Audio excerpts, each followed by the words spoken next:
Thank you all. Everybody ready? So we're here today with a purpose, and a couple things I think need to be said, and I'm sure all of us will express it in our own way. Yesterday was a tragic day for America. Charlie Kirk was assassinated. From a Republican point of view, he was one of the leading voices in the MAGA world. He organized campuses to spread conservatism. On our side of the aisle, we saw him as a great force. I think Democrats, whether they agreed with him or not, understand that this is not the way you have discourse in the country. And we're just here as a group to say America cannot govern itself this way. We all have to speak with one voice and find the person who did this and bring them to justice. Secondly, this is 9/11. I remember where I was at 24 years ago. I'm sure all of us do. I was up here getting ready to go work. I got a call from my office, turned on the TV, saw a plane going to the tower. I thought it was a movie. Turned out not to be a movie. So 24 years later, we remember the victims of 9/11, but I think we're losing the lessons of 9/11 as a nation. 24 years later, Russia has for the second time invaded Ukraine. In 2025, over 1 million people have been wounded or killed in a conflict in the heart of Europe, on the European continent. So containing the bad guys and standing up to them is a lesson we've lost. Looking inward is okay, but you also have to look outside the country. The lessons of 9/11, what goes on in Afghanistan actually could matter to you. That when they're blowing up a statue of Buddha in Afghanistan, maybe as a Christian, you're in harm's way here. So I would say that when one country wants to take over another country and exploit the population, rape and murder the people, defy international norms, you should be concerned because it will matter to us. So in the 1990s, Ukraine gave up 1,700 nuclear weapons with a promise their sovereignty would be protected by Russia, the Brits, and the United States, and along comes Putin. In 2014, he invades. In 2022, he invades. And literally over 1 million people have been killed or injured, and millions have been displaced.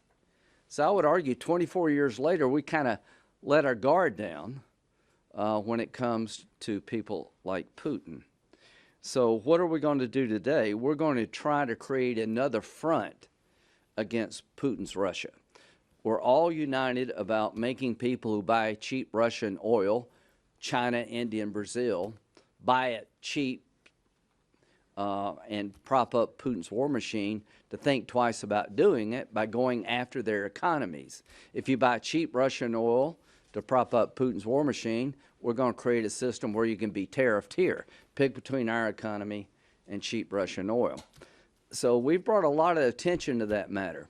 But there's another pressing issue that the world has not talked enough about. Senator Klobuchar was the earliest and leading voice on behalf of the children. Now, how did I know about this?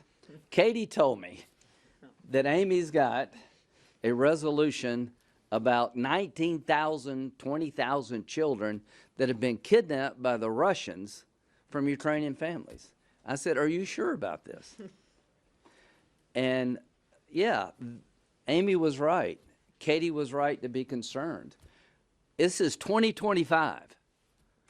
The Russians have invaded Ukraine, and they have kidnapped, we think, 19,546 Ukrainian children away from their families in Ukraine, brought them to Russia in some form, and the teenagers, they're training them to fight their own country.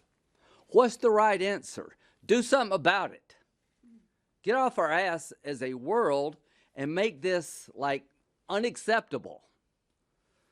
So there are, 4 countries under U.S. law that have the designation of being a state sponsor of terrorism.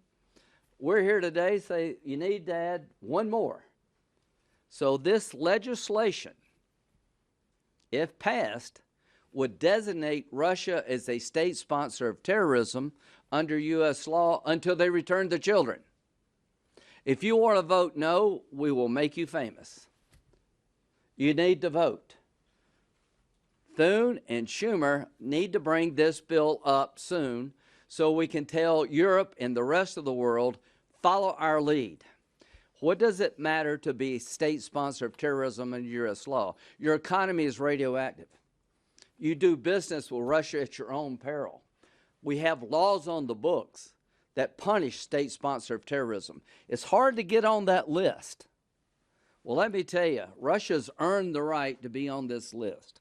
So what we're going to do is we're going to roll out our bill today. We're going to ask leaders of both parties to give us a chance to debate this and vote on it. And we want to put in motion right now a process that would lead quickly to Russia being a state sponsor of terrorism, telling everybody in the world who props up Putin, you're running afoul of U.S. law, and we're watching what you're doing, and you're going to pay a heavy price. It's one thing to go after their oil sales. We're doing that. But somebody needs to speak up for the children. We're doing that today. And we're going to have all of our colleagues lend their voice to our cause. And we're going to make Russia, under U.S. law, what they are. Terrorists. This is what terrorists do. They rape, they murder, they kidnap. So I'm looking forward to this debate. As you can tell, I'm looking forward to this vote. And if Russia doesn't want to be a state sponsor of terrorism under U.S. law, return the children. Senator Blumenthal.